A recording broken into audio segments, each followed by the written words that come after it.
Hello नमस्कार जय हिंद वंदे मातरम। दोस्तों स्वागत है आप सभी का आपके अपने YouTube परिवार राजस्थान क्लासेस पर। आइए दोस्तों एक बार पुनः, अगर आप पहली बार है राजस्थान क्लासेस पर तो सब्सक्राइब करना ना भूलिएगा। हिंदी मॉडल पेपर अपना स्कोर शेयर करना है आपको बाहर है कि कमेंट सेक्शन में। पहला क्वेश्चन आपकी स्क्रीन पे, जल्दी से जवाब दीजिएगा, सुपर फास्ट करेंगे हमेशा आज की क्लास को।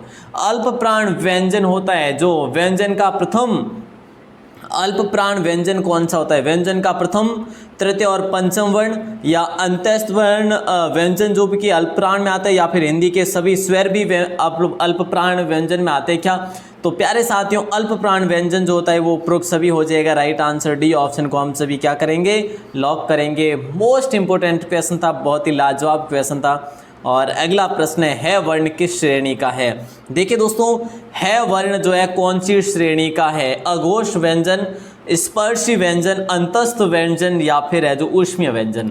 जो है वर्ण है ना, ये अपने ऊष्मीय व्यंजन की श्रेणी में आता है। कौन से? ऊष्मीय व्यंजन की श्रेणी में आता है। और घोष व्यंजन की श्रेणी में भी आता है, घोष व्यंजन की श्रेणी में भी आता है। प्यारे साथियों, आप जानते हैं कि ऊष्मीय व्यंजन में श, स, च और है चारों जो है इसमें आते हैं। ठीक है, ध्यान रखना ऊष्मीय व्यंजन में। अच्छा क्वेश्चन है, ध्यान रखिए। और अगला प्रश्न आपकी स्क्रीन पे। दोस्तों सुपर फास्ट में आप सभी का स्वागत है, लेकिन बता दूं ये क्लास आपके लिए बहुत इंपॉर्टेंट होगी। और ये लो नेक्स्ट क्वेश्चन है। नेक्स्ट ये है कि शब्दकोश में सबसे पहले आने वाला शब्द जो है वो कौन सा है? शब्दकोश में सबसे पहले आने वाला जो शब्द है ना वो कौन सा है? रुआंसा है या फिर रुआब है या फिर अपना रुकना है या फिर जो है रुतबा है? दोस्तों जब आप सभी जानते हैं कि प्रत्येक वर्ण में सर्वप्रथम अगर अनुस्वार या फिर चंद्र बिंदु आए तो वो शब्द हमेशा क्या आएगा? पहले आएगा, सबसे पहले आएगा। क्रम स्वर से शुरू होता है। ठीक है, क्रम जो है स्वर से शुरू होता है। तो दोस्तों राइट आंसर हो जाएगा ए ऑप्शन। ए ऑप्शन को लॉक करेंगे, रुआंसा हो जाएगा। बिल्कुल आसान सा क्वेश्चन है, जिन भी भाई बहनों ने ए ऑप्शन किया बिल्कुल सही है। नेक्स्ट क्वेश्चन है, महाप्राण व्यंजन में प्रयुक्त होता है। महाप्राण व्यंजन में प्रयुक्त होता है व्यंजन का दूसरा और चौथा वर्ण, ऊष्मीय व्यंजन, सभी स्वर और अव्यय दोनों। महाप्राण व्यंजन में प्रयुक्त जो होते हैं ना प्यारे साथियों, व्यंजन का दूसरा और चौथा वर्ण भी होता है, ऊष्मीय व्यंजन होते हैं, सभी स्वर होते हैं और अव्यय दोनों भी होते हैं। सॉरी, डी ऑप्शन हो जाएगा। ए और बे दोनों है ना, तो ए और बे दोनों होगा। मैंने सोचा यहाँ पे ये होगा कि उपरोक्त सभी, ऐसा नहीं है। व्यंजन का दूसरा चौथा वर्ण और ऊष्मीय व्यंजन, सारे ऊष्मीय व्यंजन जैसे कि मैंने आपको अभी बता दिए है। ठीक है ना, तो दोस्तों ध्यान रखियो, ए वे दोनों हो जाएगा राइट आंसर। अगला प्रश्न है, प्रसव का संधि विच्छेद आपको करना है। प्रसव का संधि विच्छेद करना है प्यारे साथियों, बहुत इंपॉर्टेंट है। प्र प्लस अव, प्रसव धन अ, प्रसोधन वे, प्रसोधन ए। तो राइट आंसर अपना हो जाएगा डी ऑप्शन, प्रसोधन ए, प्रसोधन ए। तो दोस्तों देखिए, जैसे कि आप सभी जानते हैं कि ओ प्लस ए से क्या बनता है? अव बनता है। तो प्लस अव यहाँ पे क्या आ रहा है? उच्चारण में अव आ रहा है, तो इसमें अपना जो संधि होगी ना वो हो जाएगी अयादी संधि। प्यारे साथियों ध्यान रखियो, क्वेश्चन बड़ा शानदार था।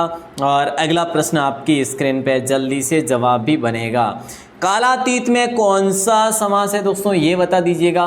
कालातीत में जो है वो कौन सा समास है? तत्पुरुष समास है या फिर बहुब्रीहि समास है या कर्मधारय समास है या फिर अव्ययी भाव समास है? दोस्तों कालातीत में कौन सा समास है? तत्पुरुष समास, बहुब्रीहि समास, कर्मधारय या फिर अव्ययी? तो राइट आंसर कर्म, दोस्तों कौन सा हो जाएगा? तत्पुरुष है ना, कर्म तत्पुरुष हो जाएगा। कौन सा हो जाएगा? कर्म तत्पुरुष हो जाएगा, मतलब तत्पुरुष समास हो जाएगा। कालातीत मतलब कि कालातीत काल को परे करके, क्या? काल को परे करके, कर्ता ने कर्म को, है ना। और तत्पुरुष समास तो आप सभी जानते हैं कि ये कारक पर डिपेंड करते हैं। और कारक में जब कर्म कारक है तो दोस्तों कर्म कारक का वैसे उद्बोधन हम कैसे करते हैं? को से करते हैं। तो दोस्तों इसका अगर विग्रह करते हैं हम तो क्या आ जाता है कि देखिए कालातीत, काल को परे करके। ठीक है ना, तो बिल्कुल जो है राइट आंसर ए ऑप्शन हो ही जाएगा। पुंडरीकाक्ष में समास कौन सा है? पुंडरीकाक्ष में समास जो है ना वो कौन सा है? अव्ययी भाव है, कर्मधारय है, बहुब्रीहि है या फिर तत्पुरुष है? तो पुंडरीकाक्ष में जो समास है ना वो बहुब्रीहि है। मतलब कि पुंडरी का मतलब होता है कमल। क्या होता है? कमल। और कमल के समान अक्षी, अक्षी है ना, अक्षी कह सकते हो या फिर आंखें कह सकते हो। कमल के समान आंखें जिसकी, और जिसे हम कह सकते हैं विष्णु, एक शब्द आ रहा है। तो दोस्तों राइट आंसर अपना हो जाएगा बहुव्रीहि। और अगला प्रश्न है, धीरे से आपकी स्क्रीन पे आ चुका है राइट आंसर। दोस्तों सुपर फास्ट में आप सभी का एक बार फिर से स्वागत कह रहा हूँ बार बार। प्राचार्य में उपसर्ग प्रयुक्त हुआ है, प्राचार्य में उपसर्ग जो है प्रयुक्त हुआ है, तो प्रा होगा या फिर प्राह होगा या फिर प्राच होगा या फिर जो है अपना प्र होगा। प्राचार्य में उपसर्ग प्रयुक्त हुआ है कौन सा? डी ऑप्शन लॉक हो जाएगा अपना। कौन सा हो जाएगा? डी ऑप्शन लॉक हो जाएगा। प्राचार्य में उपसर्ग हुआ है प्र उपसर्ग। कौन सा? प्र प्लस आचार्य, ठीक है ना। तो ध्यान रखना, अच्छा क्वेश्चन है, लॉक कर दीजिएगा। डी ऑप्शन को लॉक करेंगे हम सभी। अन उपसर्ग से बना शब्द नहीं है। देखिए दोस्तों, अन उपसर्ग से बना शब्द नहीं है। अनेक, अनुपम, अनपढ़, अनुचित, कौन सा हो जाएगा? अन उपसर्ग से बना शब्द नहीं है, तो अनपढ़ नहीं है प्यारे साथियों। अनेक जो है अन प्लस एक, अन प्लस उपम, ठीक है, और अन प्लस उचित, तो प्यारे साथियों अन धन, ठीक है, इस प्रकार से। लेकिन अनपढ़ का क्या हो जाएगा? अनपढ़ का अन ही होगा, केवल हलंत नहीं आएगा इसमें। प्यारे साथियों ध्यान रखना, सी ऑप्शन को लॉक करेंगे। और नेक्स्ट क्वेश्चन नंबर 10। नंबर 10 में ये पूछा जा रहा है कि महत्व, लघुत्व, नेतृत्व में प्रत्यय लगा है, वो कौन सा प्रत्यय लगा है? महत्व है, लघुत्व है, नेतृत्व है, इसमें प्रत्यय जो लगा है ना वो कौन सा? तय प्रत्यय है या त्व है या फिर तव है या फिर वह है? महत्व, लघुत्व, नेतृत्व में प्रत्यय जो लगा है वो है बी ऑप्शन, त्व प्रत्यय लगा है सभी में। बिल्कुल आसान सा क्वेश्चन है कि इससे आसान और क्या होगा, है कि नहीं? बिल्कुल सर। अगला प्रश्न, निम्न में से तत्सम शब्द है कौन सा है? तत्सम शब्द कौन सा है इनमें से? अग्मे है, आँख है, या फिर गुफा है, या फिर मगर है? देखिए तत्सम का पूछा जा रहा है ना, तो अग्मे जो है ये तत्सम है। अग्मे क्या है? तत्सम है। और बाकी तीनों क्या है? बोले सर बाकी तीनों तद्भव है। बाकी तीनों क्या है? तद्भव शब्द है, जबकि तत्सम अग्मे जो है वो तत्सम है। अगला प्रश्न है, तद्भव तत्सम सही को चुनना है आपको। सही जो है वो चुनना है दोस्तों, यहाँ पर सही को चुनना है आपको। तद्भव और तत्सम, एक साइड में तद्भव एक साइड में तत्सम है, इस प्रकार है ना। जिस प्रकार से ऊपर लिखे उसी प्रकार से तीर का जो है एरो लगा देता हूँ मैं आपके लिए। तो देखिए राजपूत का तो क्या हो जाएगा? राजपुत्र होगा। क्या होगा? राजपुत्र हो जाएगा, ठीक है। और सेठ का प्यारे साथियों बनिया नहीं, श्रेष्ठ ही हो जाएगा। क्या हो जाएगा? श्रेष्ठ ही हो जाएगा। और सुहाग का क्या हो जाएगा? बोले सर सुहाग का सौभाग्य, बिल्कुल हो जाएगा राइट आंसर, सुहाग का सौभाग्य होगा। और नारियल का नारेल नहीं बल्कि नारिकेल होता है। क्या होता है? नारिकेल होता है। तो ये क्वेश्चन भी बड़ा शानदार था। ये यहाँ पे अपन बी ऑप्शन को लॉक करेंगे। बिल्कुल सही जो है यही है, बाकी सारे के सारे अपन ने सही अब किए हैं। नेक्स्ट क्वेश्चन है, निम्न में से अशुद्ध शब्द जो है ना वो कौन सा है? निम्न में से अशुद्ध शब्द कौन सा है? विक्षमता है, ऐच्छिक है, उज्जयिनी है, या फिर ग्रहिणी है? निम्न में से अशुद्ध शब्द जो है वो कौन सा है? तो प्यारे साथियों विक्षमता नहीं होगा, ऐच्छिक नहीं होगा, उज्जयिनी जो है ना ये अशुद्ध शब्द है। तो उज्जयिनी कैसे लिखा जाएगा? उज्जयिनी ऐसे लिखा जाएगा प्यारे साथियों। उज्जयिनी कैसे लिखा जाएगा? अभिक्षमता सही है, ऐच्छिक सही है, ग्रहिणी भी सही है, उज्जयिनी ये गलत है। तो उज्जयिनी हमने लिख दिया है उज्जयिनी को, तो उज्जयिनी ऐसे लिखा जाएगा। अच्छा क्वेश्चन है, सी ऑप्शन लॉक हो जाएगा। निम्न में से अशुद्ध शब्द कौन सा है? इसमें आपको राइट आंसर बताना है। हर टॉपिक से 2-2 क्वेश्चन यहाँ पर ऐड किए हुए प्यारे दोस्तों।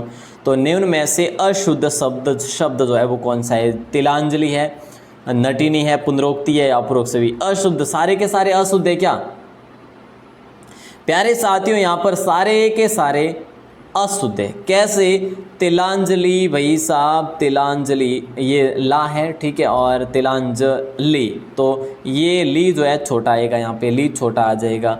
नटिनी को नटनी लिखा जाता, नटिनी नहीं लिखा जाता, नटनी लिखा जाता है। और पुनरोक्ति दोस्तों, पुनरोक्ति नहीं जबकि पुनरुक्ति लिखा जाता है। क्या? पुनरुक्ति लिखा जाता है। तो प्यारे साथियों सारे के सारे अशुद्ध थे, और मैंने यहाँ पर आपके लिए सही और शुद्ध शब्द मैंने आपको बता दिया आपके लिए, ठीक है। तो ध्यान रखियो, अच्छा क्वेश्चन था, लॉक भी कर दियो। और अगला प्रश्न आपकी स्क्रीन पे, तारा का पर्यायवाची नहीं है। तारा का जो है पर्यायवाची शब्द नहीं है, तारा का पर्यायवाची नहीं है प्यारे साथियों। ये राइट आंसर क्या हो जाएगा जल्दी से? तारक होगा, वृक्ष होगा, या सितारा, या फिर वासर? तारा का पर्यायवाची शब्द जो नहीं है ना वो वासर नहीं है। तारक है, वृक्ष है और सितारा भी, ये तीनों है, वासर नहीं है। तो वासर किसका है? वासर दिन का है, और दिन के और जैसे कि दिवस है, और प्यारे साथियों और मैं आपसे बात करूं अरही है, क्या है अरही, ठीक है, और वार भी है, ठीक है। तो ध्यान रखियो ये सारे के सारे दिन के और ये सारे के सारे तारे के हैं, तो इससे आसान और क्या हो सकता है। नेक्स्ट क्वेश्चन है लुब्धक किसका पर्यायवाची है। लुब्धक जो है ना ये किसका पर्यायवाची है, इसका आंसर आपको बताना है, जल्दी बता दीजिएगा। लुब्धक किसका पर्यायवाची है, शिकार का, शिकारी का, स्तन का या फिर रजत का।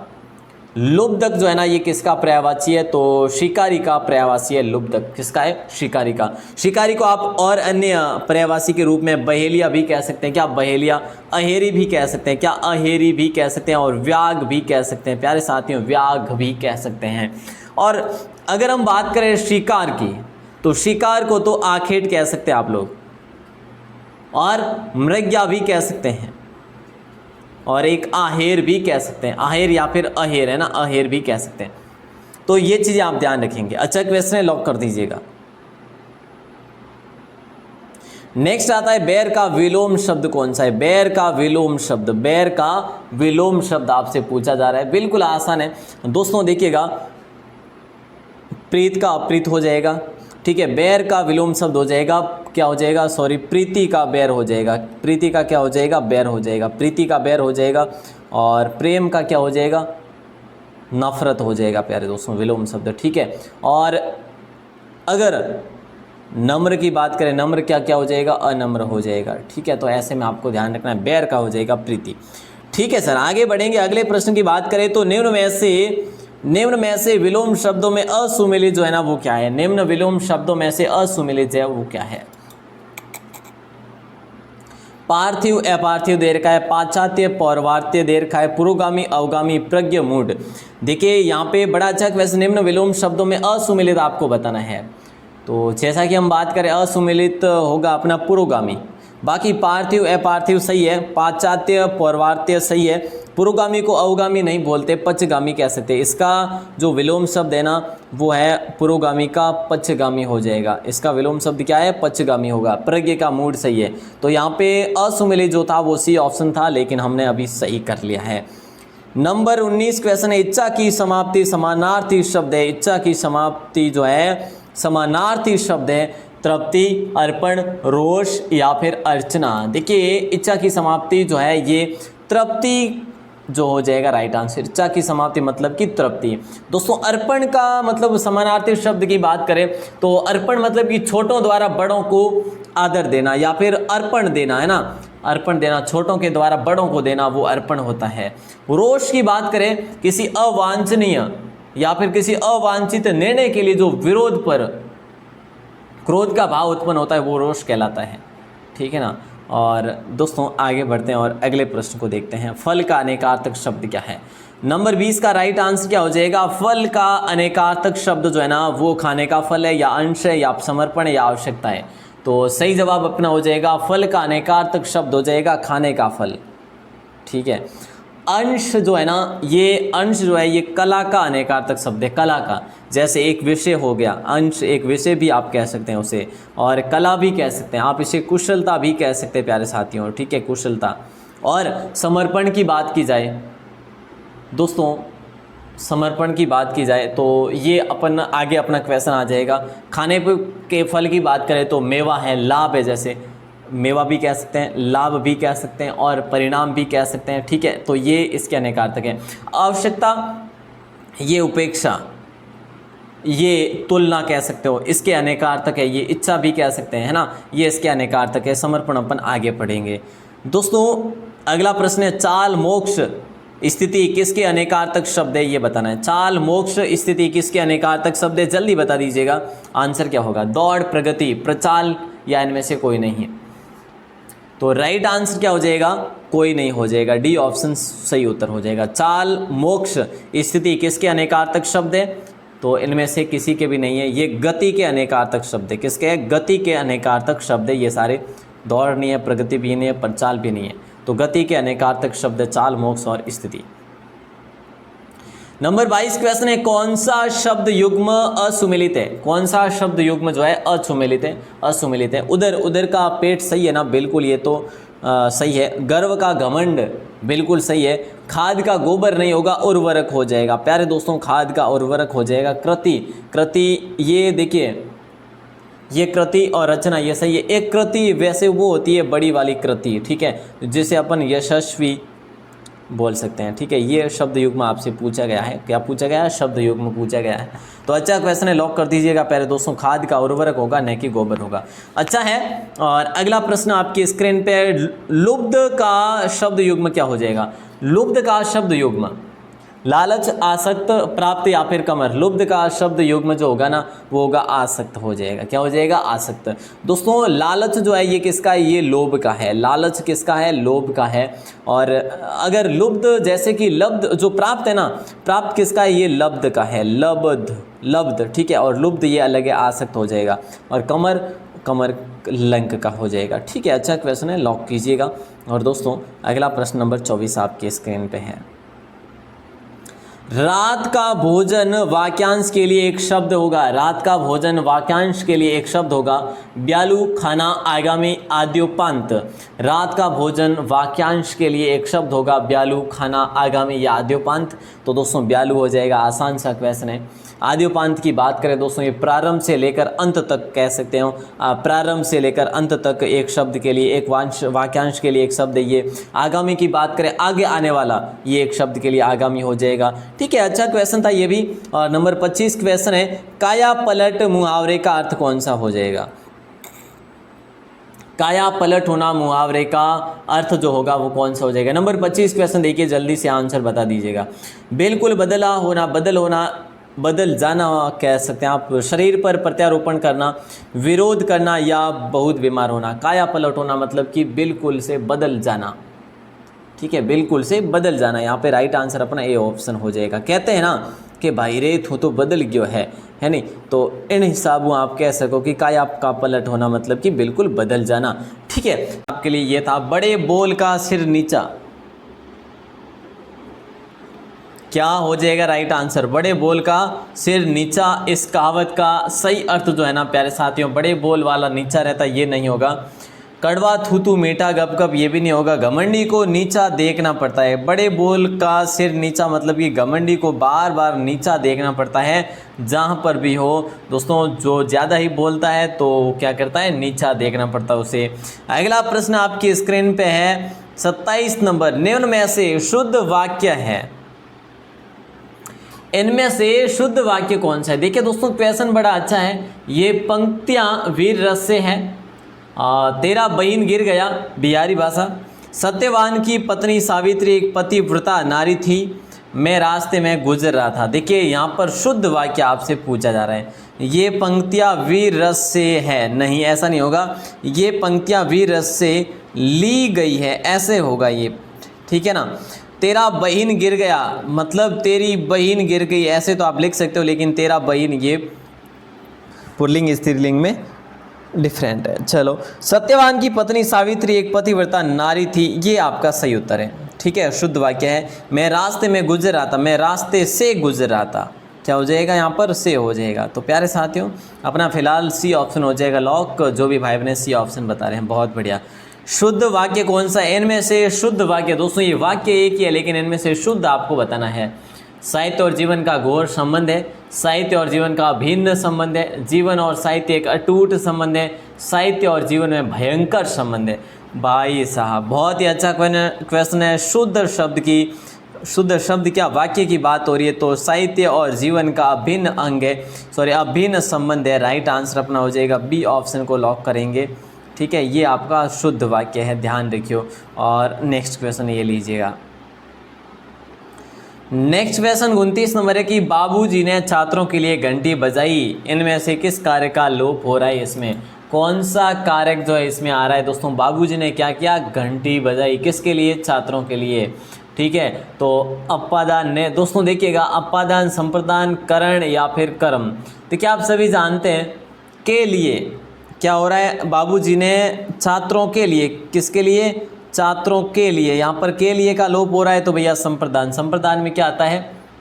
जिसके लिए कोई क्रिया की जाती है, जिसके लिए कोई क्रिया की जाती है वो संप्रदान कहलाता है। बी ऑप्शन को लॉक करेंगे। प्यारे साथियों, अच्छा क्वेश्चन था। निम्नलिखित में से अकर्मक क्रिया कौन सी है ये बता दीजिएगा। राइट आंसर क्या हो जाएगा? निम्नलिखित में से अकर्मक जो क्रिया है, श्याम भात खाता है, कविता सो रही है, मैंने राधा को मिठाई खिलाई, अजनबी ने रास्ते में मेरी सहायता की। देखिए इनमें से अकर्मक क्रिया, ठीक है, तो अकर्मक क्रिया जो कि दोस्तों यहाँ पर कर्म हो रहा है स्वयं से, ठीक है, तो कविता क्या है? सो रही है, कविता सो रही है।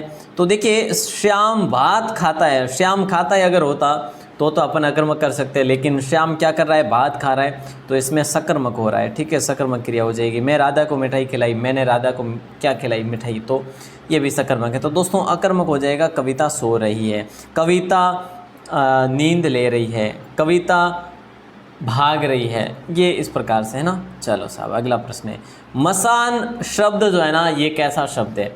मसान शब्द जो है तद्भव शब्द है या अपना तत्सम है या फिर देशज है या फिर अपना विदेशी है? दोस्तों मसान जो शब्द है ना ये तद्भव शब्द है। मसान कैसा शब्द है? ये तद्भव शब्द है, ध्यान दीजिएगा, अच्छा क्वेश्चन है, लॉक कीजिएगा। बहुत बढ़िया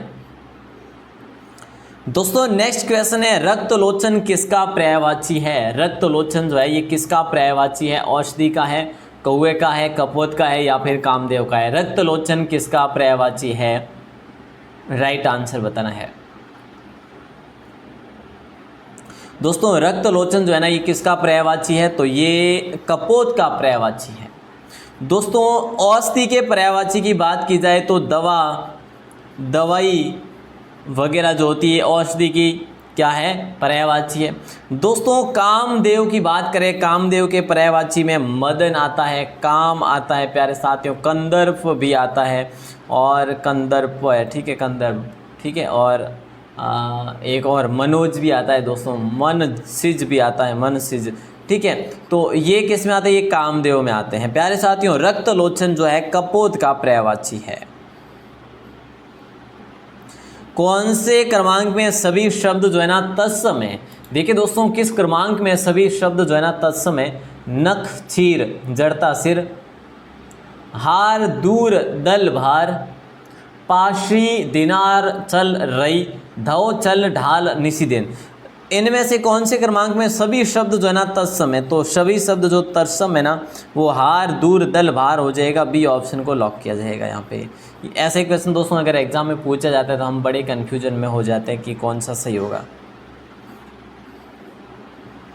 जो बिना मांगे मिल जाए वाक्यांश के लिए एक शब्द जो है वो कौन सा हो जाएगा? राइट आंसर, जो बिना मांगे मिल जाए वाक्यांश के लिए शब्द है, अपकर्ष है या अनुपम है या फिर अयाचित है या फिर अमिलन है। जो बिना मांगे मिल जाए अयाचित हो जाएगा प्यारे साथियों, राइट आंसर। अपकर्ष नीचे की ओर से लंबा या फिर दोस्तों देखिए जैसे कि मैं आपसे बात करूं, नीचे की ओर लाना या फिर खींचना, अपकर्ष ये एक शब्द है। इसके लिए मतलब नीचे की ओर लाना या फिर खींचना, इसके लिए एक शब्द कौन सा होगा? अपकर्ष होगा। ऐसे अनुपम की बात करें, जिसकी उपमा न की जा सके,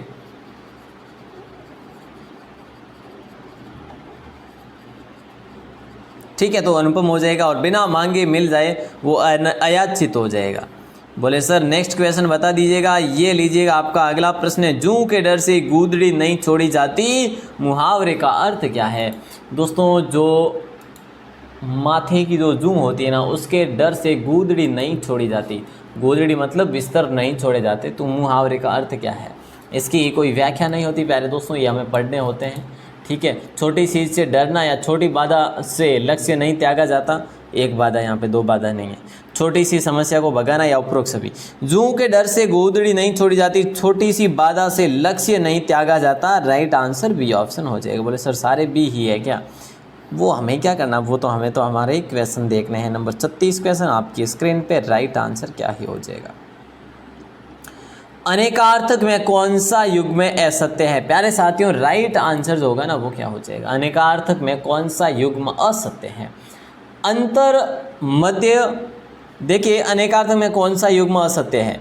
अंतर मध्य अंतर का मध्य, अंतर्ध्यान, फर्क, रुकावट, अवसर, ये अवसत्य है। या अनल का जीव, पिट्ठ, वायु, अग्नि, पाचन शक्ति, ये होगा। या फिर अनंत का शेष नाग, मोक्ष से अपार है, आकाश असीम, या सिरा का तत्व, निष्कर्ष, रस, लाभ। तो दोस्तों यहाँ पे जो ये सिरा है ना, ये असत्य है, क्योंकि तत्व, निष्कर्ष, रस, लाभ जो है ना, ये तो सार के होते हैं। किसके होते हैं? सार के अनेकार्थक होते हैं सारे। ये जो 5 4 है ना, तत्व, निष्कर्ष, रस, लाभ, ये सार के अनेकार्थक है। और प्यारे साथियों, सिरा के अनेकार्थक क्या होता है पता है? छोटी, जैसे कि अंत, जैसे कि समाप्ति, ये इसके अनेकार्थक शब्द है। ध्यान रखिए। नंबर 36 भी आपका कंप्लीट हो गया। नेक्स्ट क्वेश्चन है 37 नंबर। भंवर, समूह, षड्यंत्र किसके अनेकार्थक शब्द है? दोस्तों यहाँ पर अनेकार्थक शब्द के बारे में पूछा जा रहा है, तो राइट आंसर जल्दी से बता दीजिएगा। देखिए, चक्र होगा, चौकी होगा, या फिर चाप होगा, या उपरोक्त सभी। तो चक्र हो जाएगा। राइट आंसर क्या हो जाएगा? भंवर, समूह या षड्यंत्र। और इसके साथ साथ मैं आपसे बात करूं दोस्तों, जैसे चाक हो जाता है, जैसे पहिया, जैसे कि चक्कर हो गया, घेरा हो गया, ऐसे जो है ना, ये जैसे मंडल को भी आप लिख सकते हैं। तो ये इसके अनेकार्थक शब्द है। ठीक है ना? अच्छा क्वेश्चन है, लॉक कीजिएगा। Number 38 question. निम्न शब्द युग में असत्य जो है ना, वो कौन सा है? निम्न शब्द युग में असत्य जो है ना, तरुणी युवती देर का है, तरणी नाव देर का है, उभय उगना देर का है, अवन रक्षण देर का है। दोस्तों उभय का असत्य जो है ना, वो है उभय। उभय का उगना नहीं होता, उभय का दोनों हो जाएगा। क्या हो जाएगा? दोनों। ठीक है। तरुणी का युवती, तरणी का जो है शब्द युग में पूछा जा रहा है, तो तरणी का नाव होगा, तरुणी का युवती होगा, उभय का दोनों, अवन का रक्षण। तो ध्यान रखियो, सी ऑप्शन लॉक हो जाएगा। लेकिन यहाँ पर अपन ने अगर दोनों लिखा तो फिर है जो, ध्यान रखियो। मौनिका जो है ये लिख कर ही उठेगी, मौनिका लिख कर ही उठेगी। इसमें विधेय कौन सा है दोस्तों? लिख कर ही उठेगी ये विधेय है, या फिर मौनिका विधेय है, या मौनिका लिख कर ही उठेगी पूरा का पूरा विधेय है, या फिर इनमें से कोई नहीं। विधेय दोस्तों मतलब कि जैसे कि कार्य क्या हो रहा है ना, तो लिख कर ही उठेगी, तो लिख कर ही उठेगी ये हो रहा है। तो दोस्तों ए ऑप्शन हो जाएगा राइट आंसर। क्या कर्म कर रही है? तो लिख कर ही उठेगी, लिखना ये वो कर्म कर रही है, तो बिल्कुल दोस्तों राइट आंसर हो जाएगा आपका। अगर पूछा जाए कि भी उद्देश्य कौन सा होगा इसमें, तो दोस्तों उद्देश्य क्या होगा? उद्देश्य मौनिका होगा। ठीक है, अच्छा क्वेश्चन है, लॉक कीजिएगा। दुधारू में उपसर्ग कौन सा है? देखिए दोस्तों, दुधारू में उपसर्ग जो है ना, वो कौन सा उपसर्ग है? दू या फिर दूध या फिर दे। अच्छा क्वेश्चन है। दुधारू में उपसर्ग जो है ना, वो अपना बी ऑप्शन हो जाएगा, दू प्लस धारू। जैसे कि दू प्लस दू का मतलब अपन मान सकते हैं जैसे दुबारा। ठीक है, तो इसी प्रकार जैसे दू का मतलब दोस्तों हिंदी में अपन कह सकते हैं हीन, या फिर अपन कह सकते हैं बुरा। जैसे दुकाल है, दुशाला है, दुगुना है, दुबला है, दुमुहा है। ठीक है, चलो आगे बढ़ते हैं। किस शब्द में उपसर्ग का प्रयोग नहीं किया गया? दोस्तों देखिएगा, कौन से शब्द में उपसर्ग का प्रयोग नहीं किया गया, ये आपसे प्रश्न किया जा रहा है। किस शब्द में उपसर्ग का प्रयोग नहीं किया गया? अविराम, अच्छाई, अत्युत्तम या फिर अनुच्छेद। किस शब्द में उपसर्ग का प्रयोग नहीं किया गया? तो अच्छाई में उपसर्ग का प्रयोग नहीं किया गया, बाकी सभी में अविराम, अति उत्तम, अन प्लस उच्छेद। ठीक है, तो अच्छाई में नहीं है प्यारे दोस्तों उपसर्ग का प्रयोग। नेक्स्ट क्वेश्चन नंबर 42 ये पूछा जा रहा है आपसे पूछा जा रहा है कि व्यवस्था का संधि विच्छेद होगा, क्या हो जाएगा? व्यवस्था का संधि विच्छेद जो होगा ना, वी प्लस अवस्था होगा, या फिर यव प्लस अवस्था होगा, या व प्लस अवस्था, या वी प्लस अवस्था। देखिए दोस्तों, ये संधि जो है ना, व्यवस्था में संधि जो होगी वो कौन सी हो जाएगी? वो तो अपन विच्छेद करेंगे तभी पता चलेगा।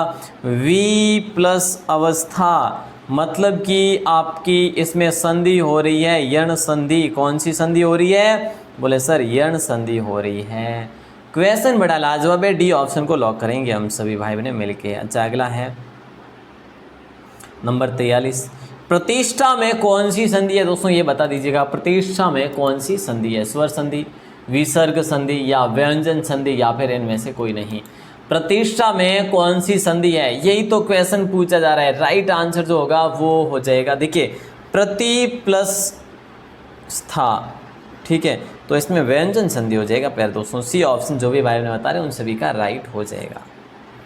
नंबर 44, बेदाग में समास कौन सा है? बेदाग में समास कौन सा है? बिना दाग के,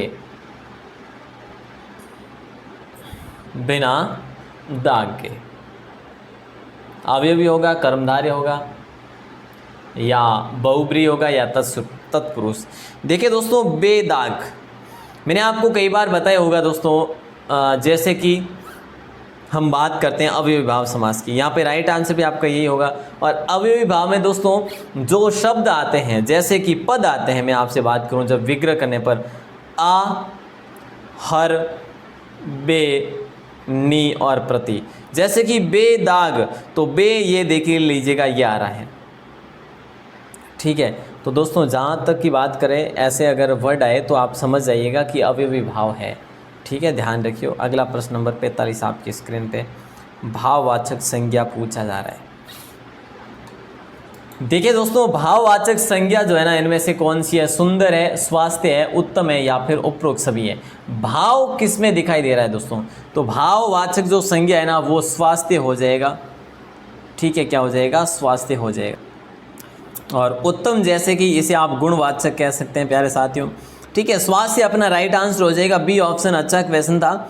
और नंबर 46 क्वेश्चन आपकी स्क्रीन पे है, जल्दी से जवाब दे दीजिएगा दोस्तों। देखिएगा, किस क्रम में प्रेरणार्थक क्रिया है? इनमें से कौन से क्रम में प्रेरणार्थक क्रिया है? अध्यापक ने छात्रों से पुस्तक पढ़वाई, रमेश सो चुका है, उसने पढ़कर भोजन किया, सीता नृत्य करती है।